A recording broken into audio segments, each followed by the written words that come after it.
আমি শিওর প্রত্যেকটা ডান্স টিচারেরই স্বপ্ন থাকে যে সে তার সব সন্তানদেরকে নিয়ে একটা বড় করে দোল উৎসব করবে। আদর আর রঙে মাখা এই দিনটার অপেক্ষায় কিন্তু আমরা সবাই থাকি।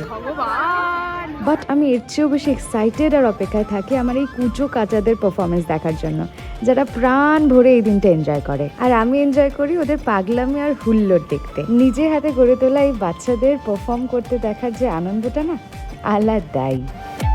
আজ আমার মনে আগুন লাগে